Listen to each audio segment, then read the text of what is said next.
जी, तो ये नई वीडियो सीरीज़ है। इसमें हम क्या करेंगे, BPS 5 से 15 जो STS टेस्ट ले रहा है उसमें जो मैथ का पोर्शन होगा उसको हम सॉल्व करते चलेंगे डेली बेसिस पे, जो डेली टेस्ट में क्वेश्चन होंगे उनको।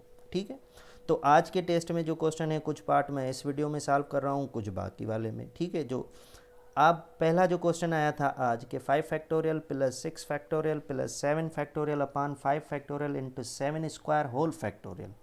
तो ये क्वेश्चन अटेम्प्ट करने से पहले हमें फैक्टोरियल का कॉन्सेप्ट आना चाहिए। तो मैं 5 फैक्टोरियल 7 फैक्टोरियल को उठा लेता हूँ। देखो जैसे 7 फैक्टोरियल है, तो 7 फैक्टोरियल का मतलब ये है कि अब आप क्या करेंगे, डिसेंडिंग ऑर्डर में आएंगे। पहले लिखेंगे 7 मल्टीप्लाई, उससे पीछे कौन सा नंबर आता है, जैसे 6 तो हम लिखेंगे 6 मल्टीप्लाई, उससे पीछे कौन सा नंबर आता है 5 तो हम लिखेंगे 5। कहाँ तक आते जाएंगे 1 तक। अगर उसको कहीं पे रोकना हो तो पीछे हम वापस ये फैक्टोरियल लगाएंगे, इसके लिए दी एंड हो जाएगा। ठीक है, तो मतलब 7 इंटू 6 इंटू फिर 5 फैक्टोरियल। अब 5 फैक्टोरियल से पीछे जाएं तो फिर हम क्या करेंगे 5 मल्टीप्लाई 4 मल्टीप्लाई 3 मल्टीप्लाई 1 एंड तक। ठीक है, फैक्टोरियल का मतलब होता है नंबर ऑफ वेज के भाई। अब जैसे 7 फैक्टोरियल है तो मतलब हम 7 चीज़ें हैं, उनको हम कितने तरीक़ों से लिख सकते हैं वो अलग चीज़ हो जाएगी, उस पर हम नहीं जा रहे डिटेल में। अब हम यहाँ पे आते हैं कि 5 फैक्टोरियल, तो हम इसको सेम ही रखेंगे 5 फैक्टोरियल प्लस, अब 6 फैक्टोरियल है, मैं कह रहा हूँ इसको मैं ऐसे लिख सकता हूँ 6 मल्टीप्लाई बाय 5 फैक्टोरियल। ठीक है, प्लस 7 फैक्टोरियल है तो क्या मैं इसको ऐसे लिख सकता हूँ 7 multiply by 6 multiply by 5 factorial. ठीक है, अपान में हमारे पास क्या हो जाएगा, 5 फैक्टोरियल को मैं सेम रखूँगा मल्टीप्लाई बाय 7 का स्क्वायर क्या होता है 49। ठीक है, अब इसको ब्रैकेट को बंद कर देते हैं हम, और यहाँ पे फैक्टोरियल की साइन। अब मैंने यहाँ पे 5 फैक्टोरियल तक इनको क्यों रोका, पीछे क्यों नहीं ले गया, क्योंकि आप देखें कि यहाँ पे 5 फैक्टोरियल पड़ा हुआ था, नीचे भी एक 5 फैक्टोरियल था जो मल्टीप्लाई हो रहा था। तो मैंने कहा इन सब को 5 फैक्टोरियल तक लेके आता हूँ, बाकी सबको आपस में मल्टीप्लाई करके फिर कुछ हम कर लेते हैं। अब कुछ बच्चे क्या करते हैं, डायरेक्ट 5 फैक्टोरियल को कैंसिल करने भी जाते हैं। तो इसमें फ़र्क थोड़ा सा ये है कि यहाँ पे आपके पास मल्टीप्लाई की साइन है लेकिन ऊपर एडिशन है। तो जब भी प्लस और माइनस की साइन न्यूमरेटर में हो तो नीचे डिनोमिनेटर से उनमें से किसी एक चीज़ को कैंसिल नहीं कर सकते। ठीक है, यहाँ तो कॉमन निकालो, मल्टीप्लाई हो तो तब आपके पास आज़ादी है कैंसिल करने की। अब हम क्या करेंगे कि ये देखो 5 फैक्टोरियल हो गया, ठीक है हमारे पास, ठीक है, प्लस ये 6 मल्टीप्लाई बाय 5 फैक्टोरियल। ठीक है, प्लस इन दोनों को आपस में अगर मैं मल्टीप्लाई करूं तो 6 7 ज़ा 42 प्लस 5 फैक्टोरियल। ठीक है, अपान में हमारे पास क्या है 5 factorial multiply by 49 whole bracket over कर देते हैं और ये फैक्टोरियल। अब मैं बाकी पार्ट इस तरफ करता हूँ। अब आप देखें इन सब में से मैं फैक्टोरियल अगर कॉमन लेने जाऊँ 5 फैक्टोरियल, तो देखो अगर मैं 5 फैक्टोरियल को कॉमन ले लेता हूँ तो यहाँ पे क्या बच जाएगा, ये 5 फैक्टोरियल बाहर आ जाएगा तो इस जगह पे 1 बच जाएगा। ठीक है, प्लस की साइन, यहाँ से 5 फैक्टोरियल बाहर आ जाएगा तो क्या बच जाएगा 6 प्लस, यहाँ से 5 फैक्टोरियल को बाहर लेके आए तो बाकी क्या बच जाएगा हमारे पास, सॉरी यहाँ से देख लें। ठीक है, तो हमारे पास क्या बच जाएगा 42। ठीक है, ये ब्रैकेट ओवर अपान में। अब हमारे पास क्या है 5 फैक्टोरियल मल्टीप्लाई बाय 49 और ये होल फैक्टोरियल। ठीक है, अब हम जो है वो 5 फैक्टोरियल को कैंसिल कर सकते हैं। अब हम क्यों कैंसिल कर सकते हैं, क्योंकि ये 5 फैक्टोरियल ब्रैकेट में यहाँ पे कुछ भी नहीं है तो क्या है मल्टीप्लाई, इस वजह से। ठीक है, तो अब हम कैंसिल करेंगे कि भाई ये 5 फैक्टोरियल और ये 5 फैक्टोरियल आपस में कैंसिल आउट हो गए। ठीक है, तो ये क्या हो जाएगा, अगर इनको हम देख लेते हैं तो 1 प्लस 6 प्लस 42, 42 और 6 जो है 48 प्लस 9 49, ठीक है, ये प्लस कर देंगे तो 49 हो जाएंगे, और ये भी 49 पड़ा हुआ है, तो इन दोनों को भी हम आपस में कैंसिल कर सकते हैं। इन दोनों सब का रिजल्ट जो भी आएगा वो 49 के साथ, ठीक है, क्योंकि ये भी 49 ही हो जाएंगे। अब हमारे पास यहाँ पे ऊपर भी कुछ भी नहीं बचा, मतलब 1, नीचे भी 1, तो उसको हम क्या कर सकते हैं, उसको हम लिखेंगे 1, बाहर फैक्टोरियल पड़ा हुआ है 1 फैक्टोरियल, तो 1 फैक्टोरियल जो है वो 1 के बराबर होता है, तो आपके पास जो आंसर होगा वो इसका 1 होगा। अब 1 फैक्टोरियल 1 क्यों, क्योंकि एक चीज़ है उसको कितने तरीक़ों से हम लिख सकते हैं, एक ही तरीके से, ठीक है। और या फिर मैंने क्या कहा था, जो भी फैक्टोरियल है कहाँ तक आते हैं, लास्ट में 1 तक, तो 1 फैक्टोरियल मतलब 1 मल्टीप्लाई बाय 1, ठीक है आपस में। अब आते हैं इसके दूसरे क्वेश्चन पे। दूसरा क्वेश्चन क्या है, स्क्वायर रूट ऑफ 25, लेकिन उसके ऊपर पावर -1 है, डिवाइडेड बाय फिर स्क्वायर रूट ऑफ 100 पावर -1।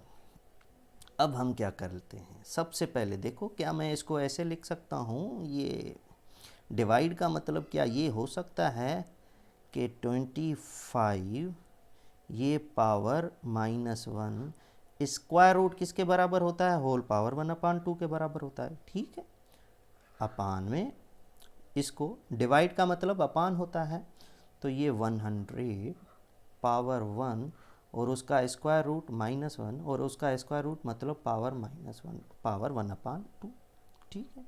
तो क्या इस कंडीशन को हम ऐसे लिख सकते हैं कि भाई 25 पावर के ऊपर पावर जब होता है तो ये रूल है कि हम उनको आपस में मल्टीप्लाई करते हैं, तो माइनस इंटू प्लस माइनस मतलब -1/2, ठीक है। अपान में इसको क्या करेंगे, ये 100, ये भी हमारे पास क्या हो जाएगा -1/100, ठीक है। अब एक और आपने चीज़ पढ़ी होगी कि जब पावर माइनस में हो, न्यूमरेटर में चीज़ है तो नीचे ले आते हैं, नीचे पड़ी हुई है तो ऊपर ले जाते हैं, तो पावर जो होते हैं वो प्लस हो जाता है, ठीक है। तो इसको इधर ले जाएं, पावर प्लस करने के लिए इसको नीचे ले आएँ, ठीक है।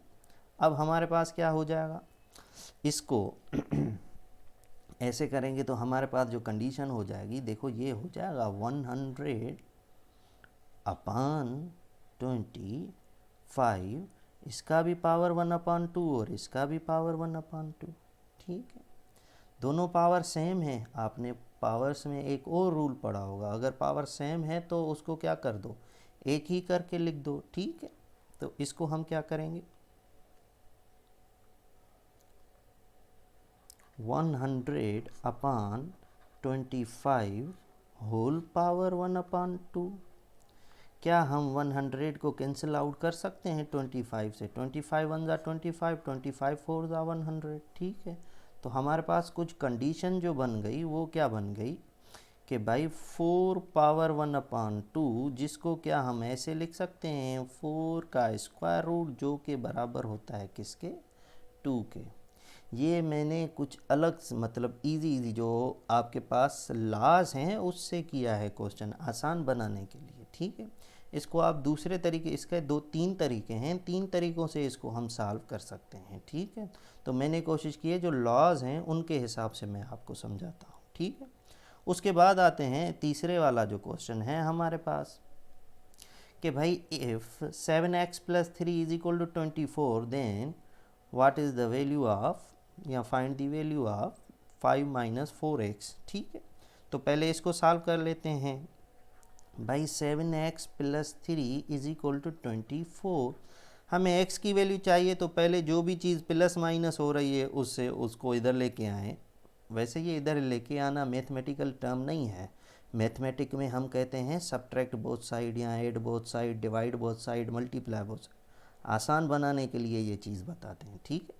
तो ये हमारे पास क्या हो जाएगा, 7x = 24 - 3, तो ये क्या हो जाएगा 7x = 21।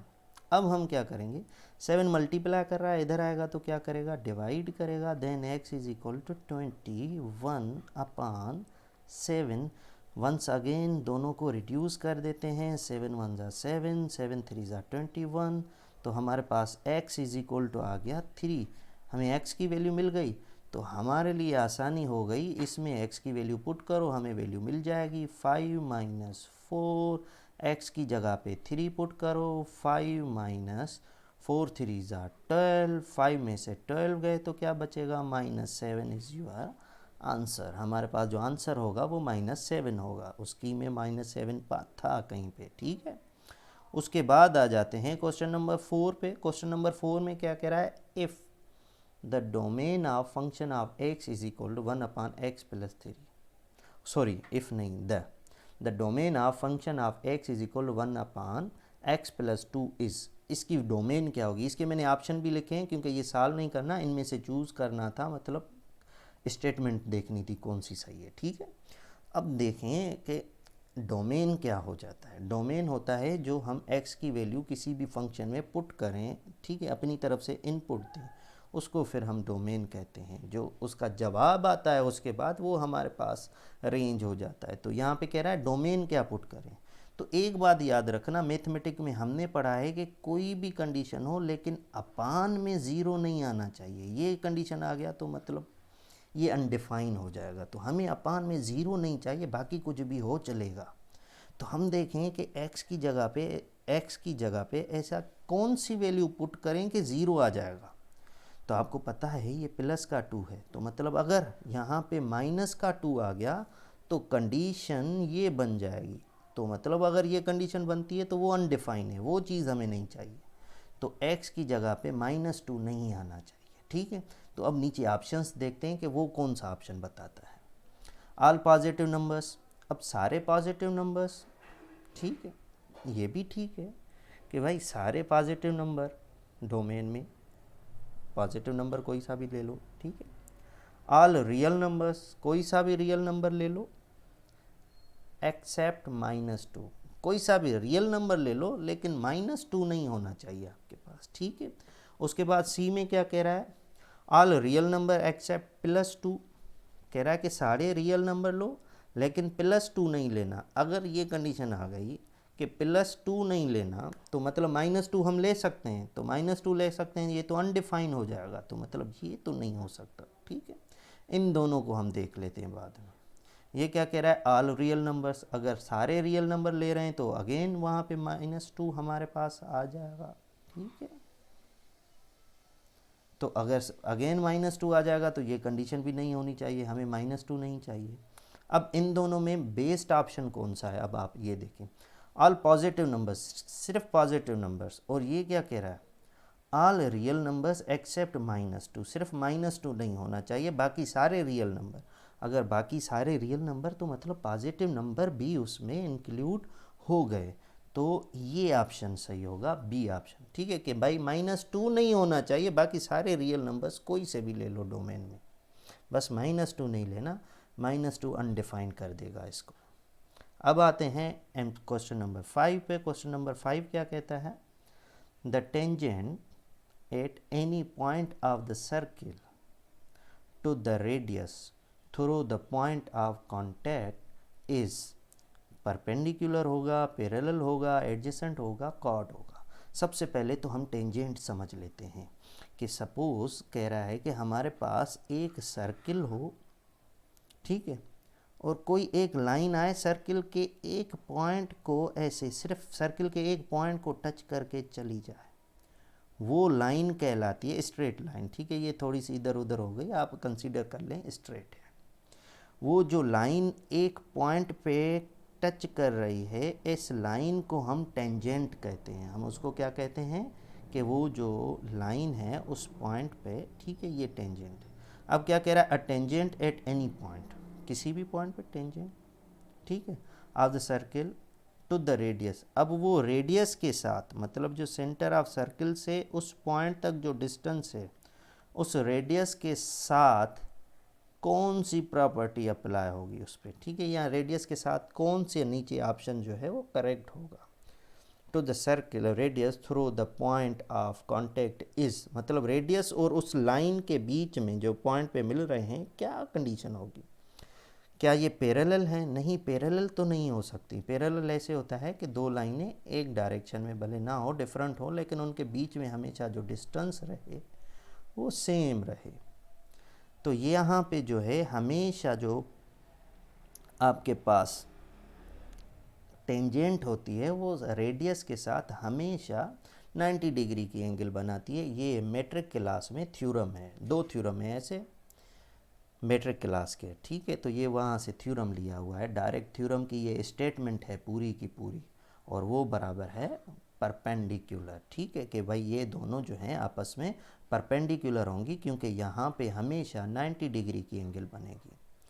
उम्मीद है ये 5 क्वेश्चंस आपको समझ में आ गए होंगे, और मैं कोशिश करूँगा कि अब जो बाकी 15 क्वेश्चन रह रहे हैं उनमें से जितने मेरे पास आ जाते हैं या मिल जाते हैं तो मैं उन पे वीडियो बना के रखूँ, और कोशिश करूँगा कि हर क्वेश्चन को आसानी बहुत इजी वे से समझाने की कोशिश करूँ।